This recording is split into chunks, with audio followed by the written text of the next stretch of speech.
Good afternoon and welcome to the Lenawee County Board of Commissioners Bridging the Gap Subcommittee for Opioid Funding. We'll call the meeting to order, and I would ask Ms. Zubke to please call the roll. Troy Bevere. Here. Terry Collins. Here. Gary Clift. Here. Brana Cali. Here. Monica Hunt. Here. Todd Morgan. Present. Sarah Pomani. Here. Tim Kelly. Here. Jim Van Doren. Here, 9 present. we have a quorum. Just a reminder, we'll move right along. This is a 59-minute meeting. We have another meeting that's scheduled immediately after this one. So if we're not quite finished, we will be adjourning and stopping at 59 minutes, and we'll pick it up at the next meeting. So thank you. Approval of the minutes for April 16th, 2025 would be on order. There are no additions or corrections. I move they be approved as submitted. I will second. Motion by Commissioner Collins, supported by Judge Morgan. Are there any additions or corrections? Just for everyone's information, I know that we handed them out this afternoon here, but normally you can go online and they're there. So if you want to see them ahead of time from now on, we apologize for not letting you know that. So any additions or corrections? Hearing none, all those in favor signify by saying yes. Yes. Yes. Yes. Opposed, no. Motion carried. Old business. Any old business? Thank you. New business. I'll turn it over to Ms. Zick. Hello. So I'm going to move to do the RFP, the mock application over there, as that's where the people will be coming in to do their presentations. But I just want to go over a few things. The importance of the mock presentation is to get you familiar. We have received a lot of phone calls. I've been working with a lot of entities about what kind of the proposal should look like. So it is very lengthy. In addition to the RFP presentation that I put in there, I also included a lot of data. All the data that was included for Lenawee County is accurate, what I was able to find online. That is not from the community needs assessment that was done 2 years ago. That was actually from data that was found online. So some statistics that were used for this RFP is actual data. It's not made up. The program itself is, I'm a real person. A lot of what this is, doing meditation and words are power, is what I do in different entities through teaching and other practices that I have. So you have 2 pieces of paper on your desk. One is an application score sheet, and the other is the explanation of scoring criteria. There is an explanation in there along with the RFP. These criteria items were included of the importance. And there is reason why that is important. This criteria guide was taken from the Michigan Opioid Settlements Fund Toolkit and mimicked. Although they used a different scoring number, they had like 2 total. We broke it up to 100 to have it weighted a little easier than doing 0.5 or 0.3, how we could do it. So in each of these categories, you will get one of these every time someone does a presentation. We will have the name of the agency once you have the RFPs, once they come in and we have those scheduled. So the agency's name will be at the top. and your name will be put in there. And I will be collecting these at the end of each presentation meeting that we have. That way we have one collective and we're not collecting them in 7 or 8 months down the road. So if you get familiar of the scoring criteria of what it is and you can match it when you're able to get copies of the RFPs that come in, which you have a mock one from me, so you can see kind of what to look like, what's expected. And so while we go through that, to familiarize yourself with Exhibit E, along with the scoring criteria, is does it fit? For example, we'll take the first one, adherence to the RFP instructions. So the instructions are laid out there relatively easy. Does it describe a program? So looking in this mock presentation, if someone does not put what is the description of the program or what is the purpose, then we wouldn't weight that very heavily, right? Is it clear and concise that we can do it? Obviously, you're the funding unit, so you would have to know what is the program about, right? So that is just a guide. And like I said before, those will be handed to you when we do all the presentations. They'll have the names on them and then I'll collect them at the end of the meeting. So we'll have one universal file so we can put it on a spreadsheet to see what everyone has scored before the determination is done. Moving forward in June, that's when all the RFPs are due, the beginning of June, June 7th, I believe. So at our June meeting, that's going to be too soon to start presentations. We'll be going over the funding. How much have we actually have thus far, minus the 25% that we will be holding back for ancillary funds. How much is the possibilities, and going over how that's funding in some Q&A. And then in July, we'll be preparing for presentations. So depending upon how many different areas of presentations we have or proposals that we receive, they will be held accordingly. Because we only have 59 minutes, we possibly only maybe have 1 to 2 presentations each month. You'll have all the RFPs beforehand, but we'll go over that again in June. I know I've sent a lot of data of what is happening currently. There's a lot of things going on with the state for RFPs for housing. And so all the data that I pass on to you has some relevance to any opiate substance use disorder.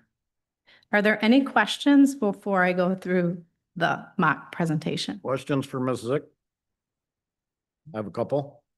What happens if a category, no one responds for an RFD in a particular category?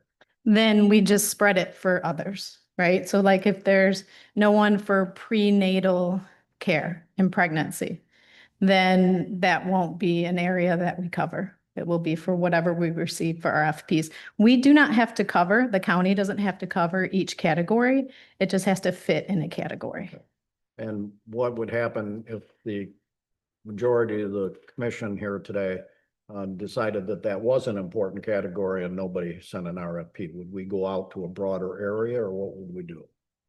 Like if it's a prenatal, then you could specifically ask if someone had to give an RFP for that. Okay, we'll address that if it happens, I guess. And then the last question I have is, does our score have to add up to 100? It doesn't. Okay. No, it's just how it's weighted, right? And so the way that the toolkit actually had it was 2, or it was a very low number. And I just know if I was listening to someone, I don't know how I could score 0.3 to come up with 2. So if you say adherence to RFP instructions, you thought it was a 5, then it would just be 5. Okay. Yeah. Gotcha. Any other questions? Okay. Okay. Presentation. And joining us today, I think everyone knows Ms. Zubke, who'll be doing our minutes, and Ms. Ambrose, who will be taking your picture all the time.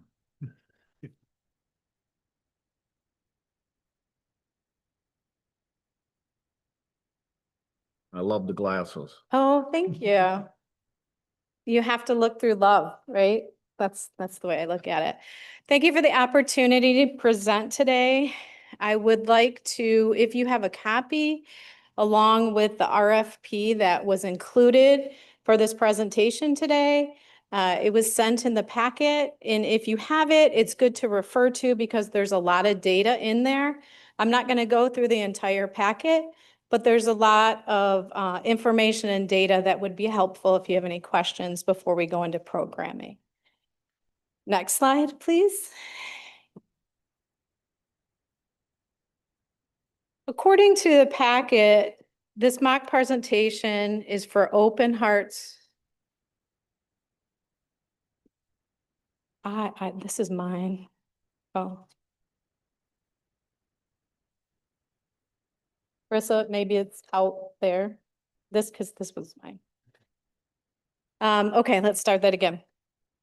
My name is Francine Zisk. I submitted a proposal for Open Hearts, Open Minds. We are a nonprofit dedicated to fostering positivity, mental well-being, and open-hearted compassion. We harness the transformation power of mindful language in the words we use and meditation to help self-criticism and cultivate compassion, gratitude, and resilience, specifically people with substance use disorder, okay? So why are words important? Words have power. Words have psychological effects and the power to inspire and motivate, but also the power to hurt. Next slide. Positive language, the science behind positive and negative words. Positive language actually strengthens the frontal lobe activity in the brain. And this is the section of the brain responsible for cognitive reasoning, okay? Stronger cognitive reasoning allows for the effective analysis of information through breaking it down into smaller, more manageable parts. This is where we build our strategy, right?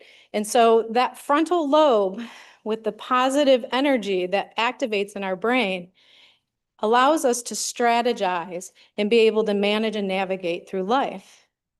It allows a better understanding of information that leads to more active and motivated decision-making, right? Next slide, please. What does negative language do? It inhibits the release of stress management neurochemicals. It activates the dopamine, adrenaline, and non-adrenaline. It causes us to feel more negative, stress, anxiety, and anger as a result of those neurochemical releases. And when we experience more cognitive distortion, we start to spiral and they manifest the brain and we start to feel hopeless and depression.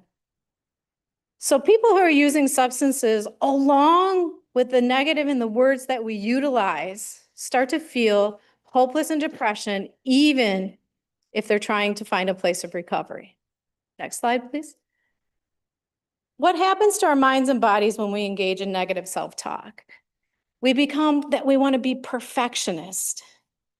We engage with holding excessive high standards, overly criticizing ourselves, and when we don't meet them. This language insinuates that mistakes are intolerable and has been found to have detrimental effects on mental health via higher levels of anxiety and depression. These are all scientific facts. This isn't Francine's opinion. These are scientific facts of what happens to our body. For example, when you insist you have to go to the gym every day because you don't, you start to self-talk that I'm lazy and don't deserve to go out on the weekends, right? Now, if we change that language of somebody of a substance use disorder, like I might have missed a meeting, right? And we start to get down on ourselves, we start to inhibit, and our brain starts to get that depressive feeling, and we start to respond negatively with our body. Next slide, please. Personalizing, otherwise known as self-blame. This type of negative self-talk refers to when you automatically blame yourself when something goes wrong. Excessive self-blame has been linked to an increased risk of mental health and chronic stress. Next slide. Catastrophizing. This self-talk involves allowing one small negative event to dictate. Some common symptoms, excessive self-talk, create difficult sleeping, interrupted sleep, higher rates of cardiovascular disease due to stress and high level in blood pressure, chronic stress, which leads to higher rates of anxiety and depression, increased cases of inflammation and viruses, premature aging. Now, can we back up 1 second? I'm sorry. So when we talk about these common symptoms of the negative self-talk, along with trying to stay sober, right? That is like a double-edged sword that affects not only our brain, it affects our body. And when we're not good and we're depressed, those around us are not healthy. Next slide, please. Benefits of being intentional with your words. Positive self-talk can have a majority positive impact on your quality of life. Even the language you choose to engage when speaking to others and about others can affect your overall health. By choosing to be intentional and transform your positive thoughts with your words, you have lower cortisol levels in your body and in turn lower overall anxiety. What is one common symptom of people with substance use disorder? Anxiety, right? Improve your immune system and reduce risk of illness. Develop better coping skills in tough situations. Increase your overall well-being in your lifespan. Next slide, please. How can you change your language to change your perception? Distance yourself from the problem. That is really difficult when you are trying to recover from a substance use disorder because it is every day. You have to go to a meeting. People are asking if you're clean. If you're on probation, you have to report to many people. But we try to distance ourselves from the negativity with our mindset. Next slide. Choosing to be helpful. And that is like we're flipping the narrative. Instead of I can do this. But we do that by developing positivity, and that is developing it through breath work and our meditation. Next slide, please. Choosing to be grateful. Gratitude is going to be the key for what you have, not what barriers and obstacles that we have in doing this. It is very important to not only our mental well-being, but our physical well-being. And how do we all of a sudden get to be grateful? Is it the words we use? We in here in our program, Open Minds, Open Hearts does it through a meditation, breathing practice. Next slide, please. What do? We teach others and provide opportunities to open your minds by utilizing your breath. Everyone has heard of meditation. Well, what is it? It's choosing to be in the moment, to be present, using positive language, and meditation, taking those breaths in our mind. We use some grounding feet and body in position, being present in the moment with that one breath. Next slide, please. What is our strengths? We're offering breath options to learn to breathe in the moment. How many times have you had so much on your mind, but you're not present on a consistent basis? And you're also telling yourself all these negative things that are coming in. What is a weakness of our program? People are hesitant to learn meditation and unclear in what it can offer, right? We're guarded. I just have to stay sober today. I don't want to know about this practice, right? The basis of a 12-step program is 1 day at a time, right? We like to say it's 1 breath at a time. And if we can capture to have that breath in a moment, we can build those to moments that you can have your 1 day at a time. What opportunities? We offer guidance and education to breathe and to work that can be utilized at any time for your benefits in your mind, your body, and your spirit, which is essential and key to create a well-being of life in sobriety.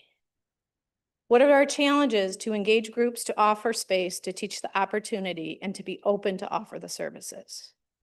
Next slide, please. Healing Words is a transformative program through our Open Minds and Open Hearts designed to support individuals on their journey of recovery from substance use disorder. Through the power of spoken and written words, affirmations, reflective journaling, guided meditation, participants learn to replace self-judgment with self-compassion. Grounded in mindfulness and emotional healing, this program offers safe space. Safe space is very important from somebody who suffers with substance use disorder. It is to explore inner resilience, reconnect with self-worth, build sustainable habits of positivity. Each session we offer combines meditation practices with intentional language to foster clarity, connection, and to give hope throughout the recovery process. Next slide. As I stated, we're a nonprofit dedicated to fostering positivity, mental well-being, and open-hearted compassion. We harness the transformative power of mindful language that we utilize and meditation to help individuals quiet their self-criticism and cultivate compassion, gratitude, and resilience. Next slide, please. We primarily serve individuals in recovery from substance use disorder with a focus on the unserved and at-risk communities. Our Healing Words program is designed for adults seeking support in their recovery journey. Whether they're currently in treatment, post-treatment, or involved in community-based recovery efforts. We offer weekly trauma-informed meditation sessions that incorporate peer support and the healing power of mindful, affirming language. As we all know, substance use recovery comes with trauma. Being aware of when trauma comes up, meditation is not the only answer. We will navigate to use other resources for one-on-one counseling that they can utilize to better serve their trauma needs and come back and utilize our Healing Words program. The program currently operates in Lenawee County with in-person and virtual options. To ensure accessibility and inclusivity, our approach is rooted in compassion, cultural sensitivity, and the understanding that healing begins when people are seen, safe, and supported. It is very important with people in substance use disorder to know they are seen and they're worth it. Next slide, please. Our timeline of activities. The first month, we'll finalize our program curriculum and all our materials. We will train our facilitators that we have trauma-informed care and mindfulness techniques. Month 2, begin outreach and enrollment through local treatment centers, recovery programs, and develop our online platform so we're ready to go. Months 3 through 12, we're going to deliver weekly meditation and peer support sessions in person and virtual. Provide ongoing facilitator supervision and peer support integration. We will offer these on one-on-one and in group because there's power with people who breathe together in a group setting. Some people like to do one-on-one, and we will be available to do that. We'll also provide ongoing facilitator supervision and peer support integration, which is important to support the people who are doing the work. Month 6, we'll do a mid-year evaluation of the participant feedback and program outcomes. Along in your packet with the RFP, there was included an evaluation that we're going to be giving our consumers to evaluate the program. We'll adjust the programming as need based on data and input that we received from those evaluations. Month 12, conduct a full year impact review, publish a program report on participant outcome summary, and plan for our next year expansions and how we can improve this program to deliver it in Lenawee County. Next slide, please. What are we asking for? Our total cost in the packet. We have our personnel, that's a part-time program coordinator, peer mentor stipends, $24,000. Training and certification, it includes what we will be doing for $4,500. Our program materials that include our workbook journals, guided meditation scripts, language resources, $3,500. Zoom license, digital content, online toolkit development is $6,000. Transportation accessibility, 2,000. Facility use in-kind match. Evaluation and reporting of 2,000, because using our surveys, we want to actually get some data that is rich. Outreach and communications, $2,000 for flyers, referral partnerships, and community engagements.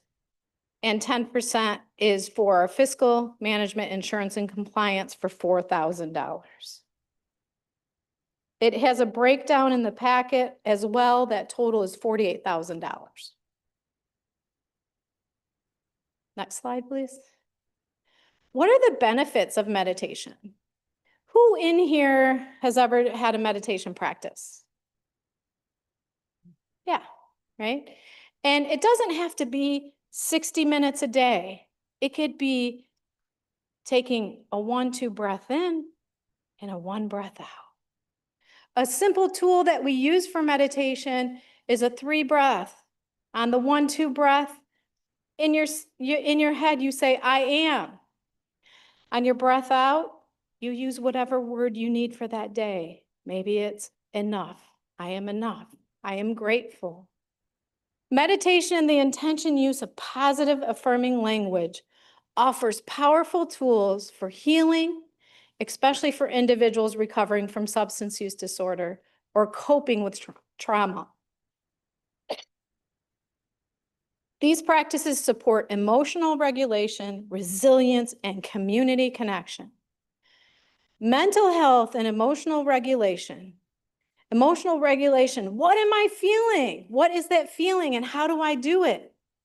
It reduces stress, anxiety, and depression. Increases self-awareness and helps shift negative thought patterns. Promotes calmness, clarity, and emotional balance. And that can be done in a breath. Healing through our language, it replaces shame and guilt with self-compassion. People with substance use disorder carry shame and guilt that sometimes is unbearable. We can replace that with the words we use in self-compassion, along with breath work, with self-compassion inside that we like ourselves. Encourages hope and motivation in the recovery journey. Validates personal experiences, fostering a sense of safety and acceptance. Next slide, please. Trauma recovery and nervous system regulation.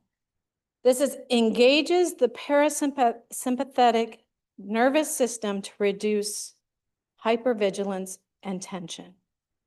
People suffering in substance use disorder are always on guard. They have very similar characteristics as the same of law enforcement, of always ready to go, right? It starts to reduce that and some of that tension is gone. Helps manage physiological symptoms of trauma. Creates internal safety and grounding through breath and awareness. Improves relationships and peer connections. Builds trust and empathy in group settings. I want to be here. I trust that. And when someone with substance use disorder can build trust and empathy in a group setting and with themselves, their family and friends will start to trust them as well. Encourages mindful listening and non-judgmental communication. Strengthens peer support networks. Support for substance use recovery. Helps manage cravings and triggers. We go back to that breath work, right? If we're working on the positive language that we tell ourselves all the time and on a regular basis, we have a meditation practice, it will help manage, I want to go use. Reinforces consistent mindful behavior aligned with recovery goals and cultivates a sense of purpose, dignity, and empowers the person with substance use disorder. Next slide, please. Benefits of the meditation and substance use recovery. It is a tool. It is an excellent tool. It's not the only answer. As I said, it reduces cravings and relapse risk. If someone thinks positive of themselves and has another tool to use that they can manage and feel better with a breath, They can increase awareness of their urges and triggers without reacting impulsivity. Remember, we talked at the beginning, it shows that that frontal lobe, when we use positive or negative language, is affected, that can affect our body. So we can build in, through our practices, a strategic plan that we're just not going to go out and say, hey, I want to go use again. Promotes emotional regulation, manages anxiety, depression, and those mood swings, encourages non-judgmental observation of thoughts and emotion. Next slide, please.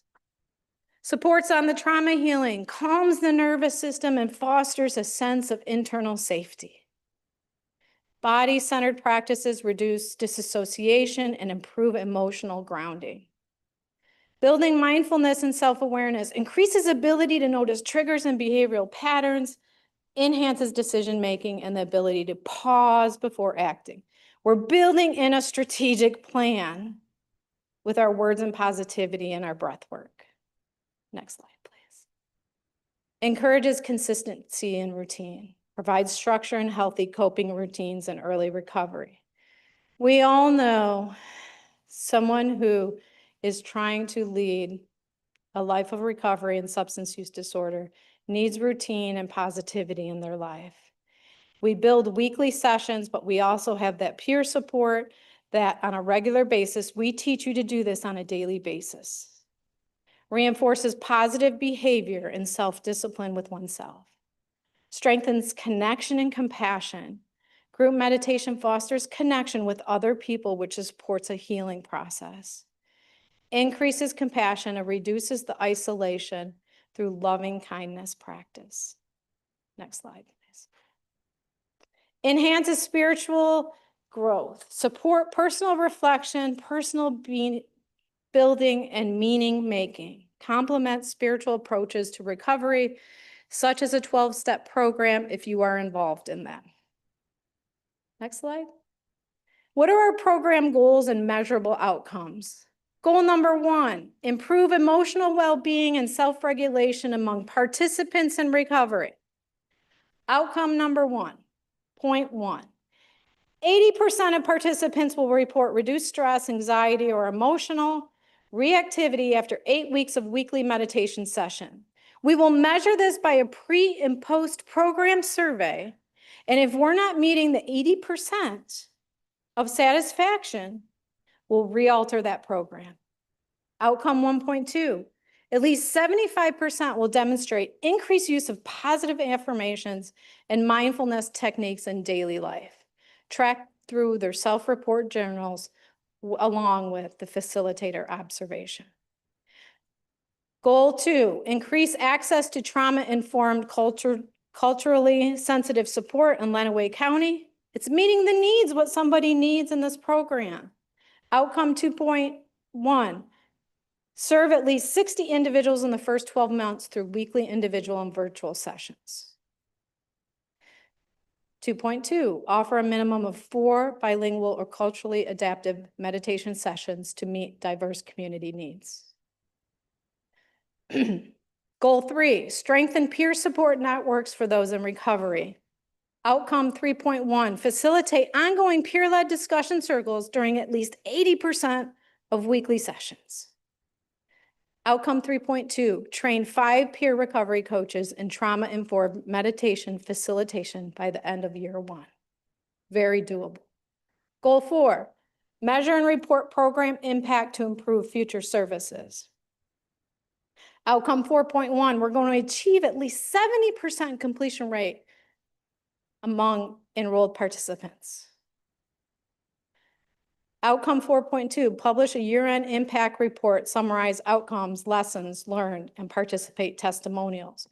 What you see here is through these goals, it's very important to evaluate your program as you are going along.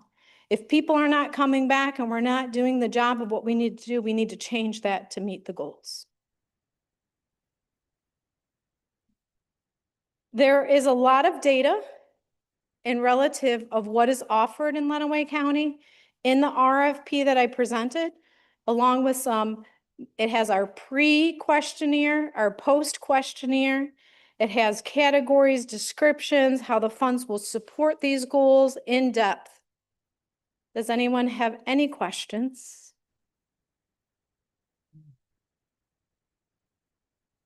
Questions? Commissioner Collins? I saw no empirical data here that says you stated that we will receive 70% and 75% success rate. I saw no data to support that anywhere. I also took a look at the budget, and I find it difficult that you're going to be able to achieve this kind of a program with that little funding. So thank you for the question. So if we go back to the information that what we will achieve, that's based upon starting this program and pre and post evaluating. So your data will be at the end of year one. So you're asking us to presuppose that That's a goal that we're doing, yes. And with the low budget, the way that is presented is that's a part-time person that we're integrating with our other work. So that's not a full-time person in order to do that. Questions? I have a question. So we're evaluating this. Going to be scoring it, right? Like the presentation here. So do we figure out what category it fits in the approved expenses? Yes. So the goal is really, I'm going to take off. I'm going to be Francine. Okay. So to go back, I'm going to answer his Commissioner Collins' question first.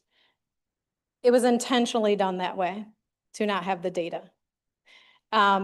To bring that to the forefront, because a lot of people who do RFPs who are creating programs are not bringing in data to their program, right?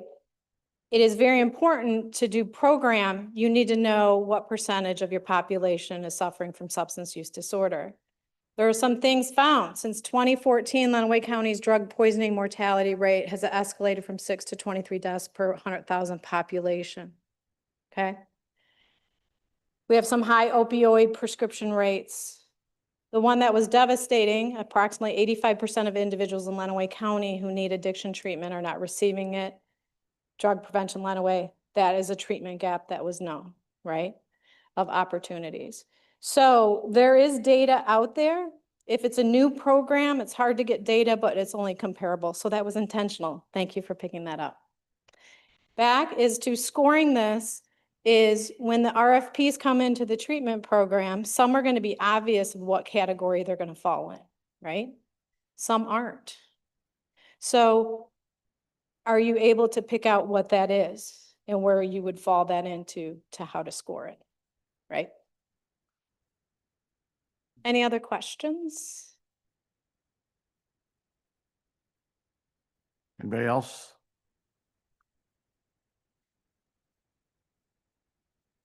Guess not. All right, thank you.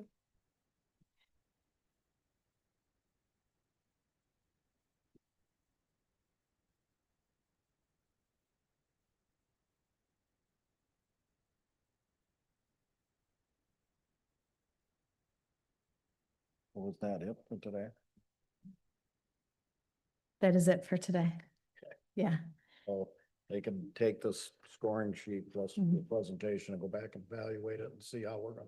So for today's purposes, as it's really imperative to actually look at the RFP that I included. It has a lot more data than what was added onto than what was presented. So moving forward, when you have an RFP that comes in, you're going to have so much data that's going to be in here, right? That's going to be rich, that may not be presented to you. It may qualify and meet the needs for the scoring tool, and you'll be able to answer the questions. That's why it'll be too soon to hear presentations in June, because we'll have to make copies and get them to you so you have all the data beforehand to look at before the presentation. So for scoring purposes, you can take the scoring sheet and the criteria today because you're not funding this mock program, right? Or potential.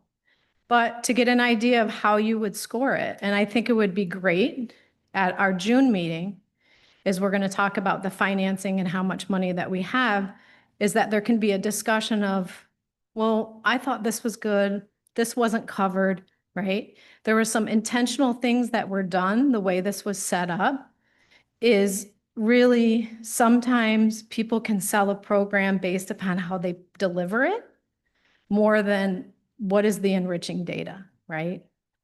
And so a lot of things were intentional and strategically done that way to see is what am I really looking for? And so I think it would be great in June to have a discussion of, what should I be looking for? But you're going to have an advanced review of these so you can see where you can put them before you hear it.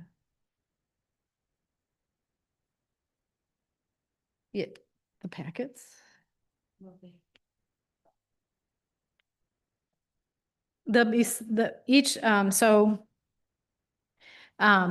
When we begin the presentations in June, I will hopefully hand you, in July, I'm sorry. I will hopefully hand you the RFPs that we're going to be in for July and June. So you have 1 month ahead to do those.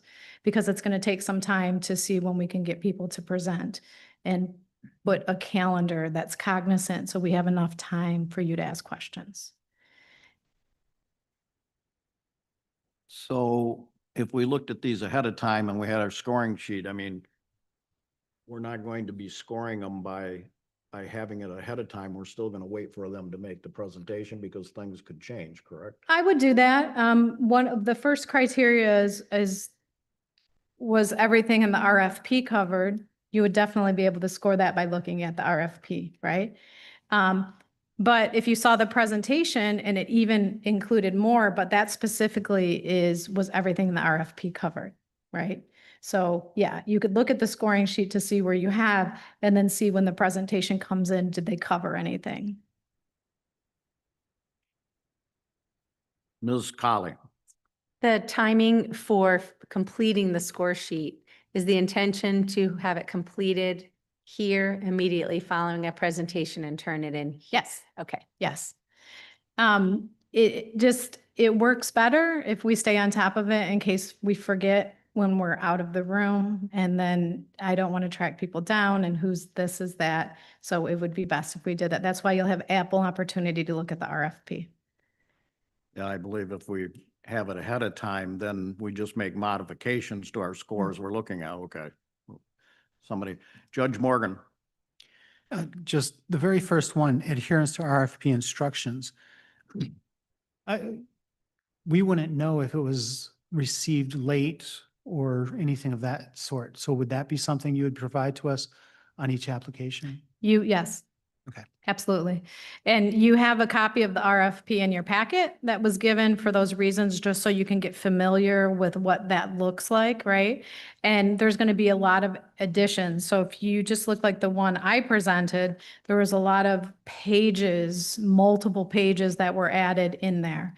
There was a lot more detail. There was a lot more included the pre and post surveys that would be given. And so if, say, someone was submitted it 5 days late and it fell in a category that was wanted, of course you would know that. Absolutely. Other questions? Okay. Public comment?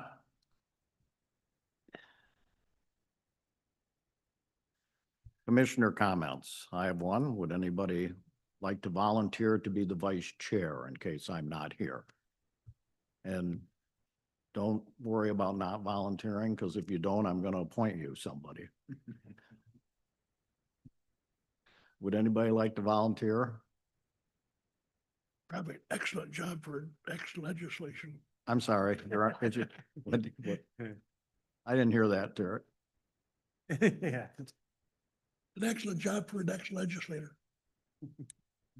I can't- I'm not pointing any fingers. Pardon me? He said a great job for an excellent. Oh, I gotcha. Yeah, there you go. Okay, so nobody really wants to do it, then Commissioner Collins will fill in for me should I not be here. Any other commissioner comments? An easy group today. Appreciate everyone's participation. A motion to adjourn would be in order. A motion by Sheriff Bevere, supported by Ms. Colley. So all those in favor signify by saying yes. Yes. Opposed, no. Motion carried. We are